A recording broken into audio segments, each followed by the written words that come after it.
Sourate 13. Le tonnerre. Au nom de Dieu, le tout miséricordieux, le plus miséricordieux. Alif, Lam, Mim, Ra. Ces lettres sont les preuves de cette écriture.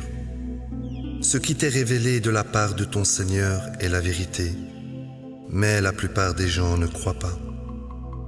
Dieu est celui qui a élevé les cieux sans piliers, que vous puissiez voir, puis a assumé toute l'autorité. Il a assujetti le soleil et la lune, chacun circulant dans son orbite pour une période prédéterminée.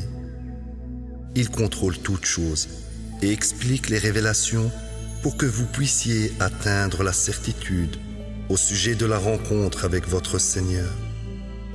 Il est celui qui a construit la terre et a placé dessus des montagnes et des rivières.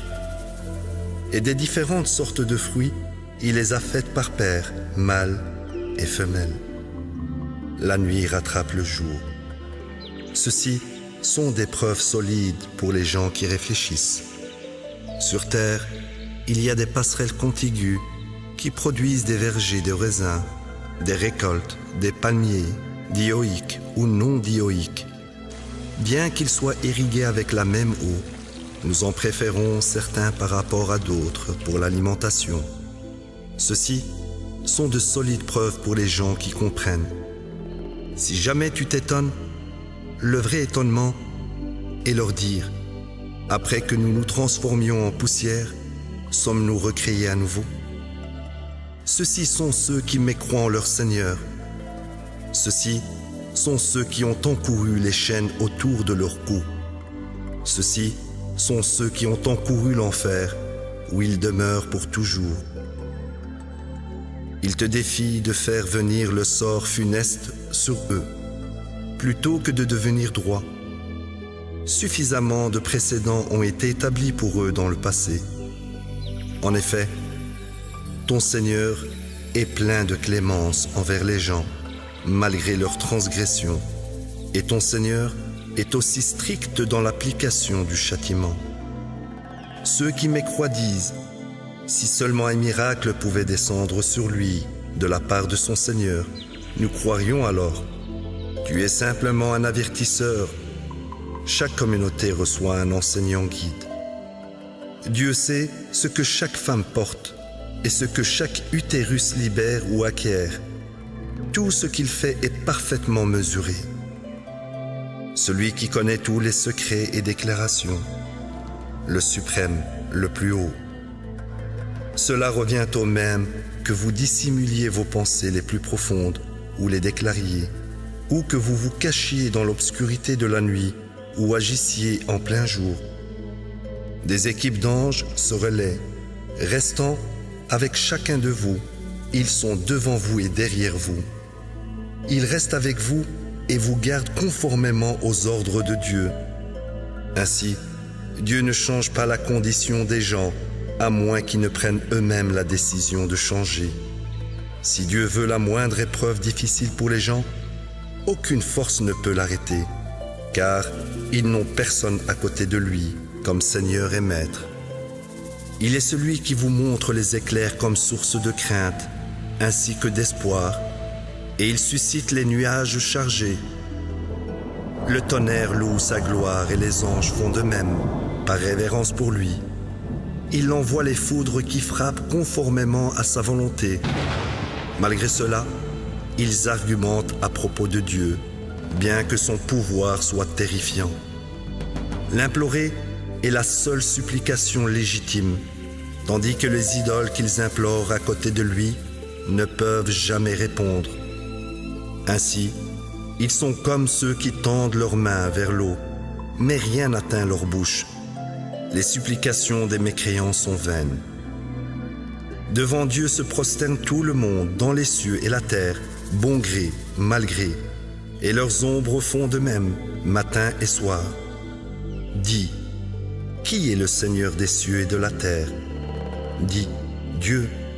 Dis, pourquoi alors érigez-vous en plus de lui des maîtres qui ne possèdent pas de pouvoir pour être bénéfiques ou nuire à eux-mêmes?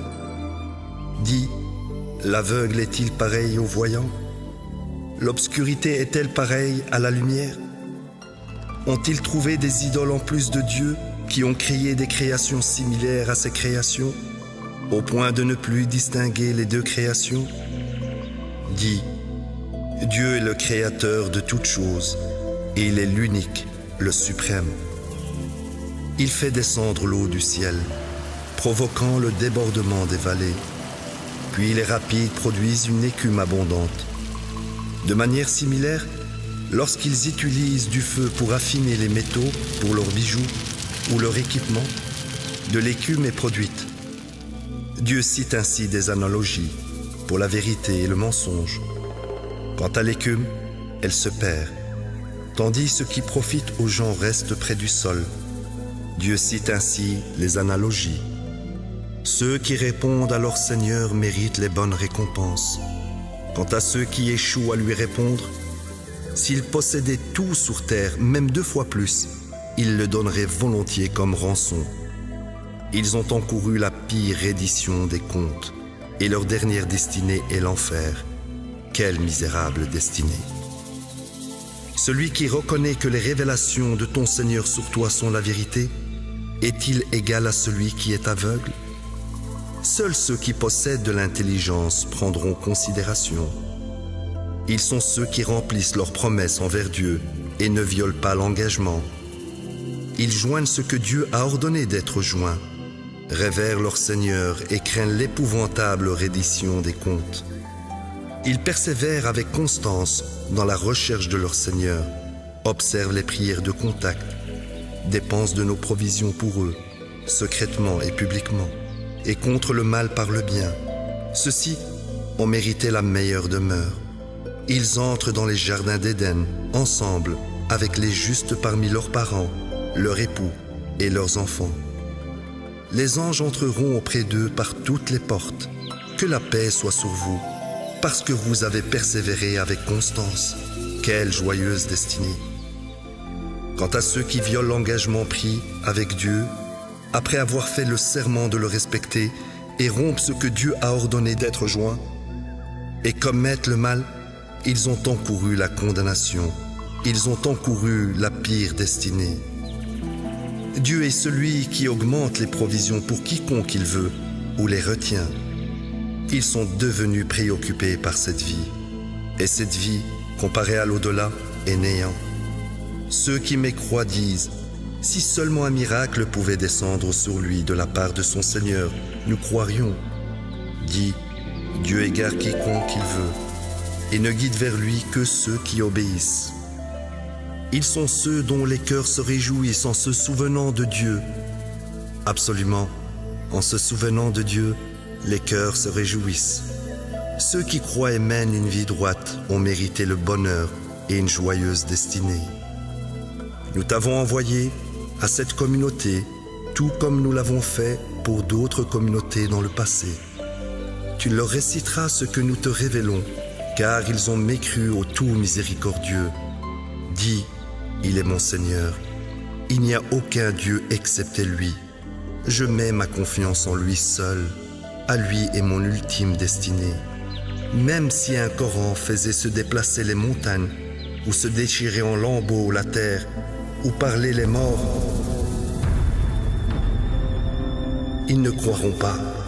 Dieu contrôle toutes choses. N'est-il pas temps pour les croyants d'abandonner et de réaliser que si Dieu le voulait, il aurait pu guider tous les gens? Les mécréants continueront à subir des désastres comme conséquence de leurs propres œuvres, ou à voir des désastres frapper près d'eux, jusqu'à ce que la promesse de Dieu soit accomplie. Dieu ne changera jamais la destinée prédéterminée. Des messagers avant toi ont été ridiculisés. J'ai permis aux mécréants de continuer, puis je les ai punis, comme mon châtiment fut terrible. Y a-t-il un égal à celui qui contrôle toutes les âmes sans exception? Pourtant, ils érigent des idoles pour rivaliser avec Dieu. Dis, nommez-les. Êtes-vous en train de l'informer de quelque chose sur terre qu'il ne connaît pas? Ou êtes-vous en train de fabriquer des déclarations vides de sens? En vérité, les intrigues de ceux qui mécroient ont été enjolivés à leurs yeux. Ils sont ainsi détournés du bon chemin. Quiconque Dieu égare ne peut jamais trouver un enseignant guide. Ils ont encouru le châtiment dans cette vie, et le châtiment dans l'au-delà est de loin pire. Rien ne peut les protéger contre Dieu. L'allégorie du paradis qui est promis aux justes est celui des cours d'eau ruisselants, des provisions inépuisables et de l'ombre fraîche. Telle est la destinée de ceux qui observent la droiture, tandis que la destinée des mécréants est l'enfer. Ceux qui ont reçu l'Écriture se réjouissent dans ce qui t'a été révélé. D'autres pourraient en rejeter des parties. Dis, il m'est simplement enjoint d'adorer Dieu et de ne jamais associer d'idole avec lui. J'invite à lui, et à lui est mon ultime destinée. Nous avons révélé ces lois en arabe. Et si jamais tu acquiesces à leurs souhaits, après que ce savoir te soit venu, tu n'auras ni allié, ni protecteur contre Dieu. Nous avons envoyé des messagers avant toi, et nous avons fait d'eux des maris avec femmes et enfants. Aucun messager ne peut produire un miracle sans l'autorisation de Dieu et conformément à un moment précis, prédéterminé. Dieu efface ce qu'il veut et fixe ce qu'il veut. Avec lui est l'enregistrement maître original. Que nous te montrions ce que nous leur promettons ou terminions ta vie avant cela, ta seule mission est de délivrer le message. C'est nous qui leur demanderons des comptes. Ne voient-ils pas que chaque jour sur terre les rapproche de la fin et que Dieu décide de leur durée de vie irrévocablement? Il est le comptable, le plus efficace. D'autres avant eux ont intrigué, mais à Dieu appartient l'intrigue ultime. Il sait ce que chacun fait. Les mécréants sauront qui sont les ultimes gagnants. Ceux qui ont mécru diront « Tu n'es pas un messager ».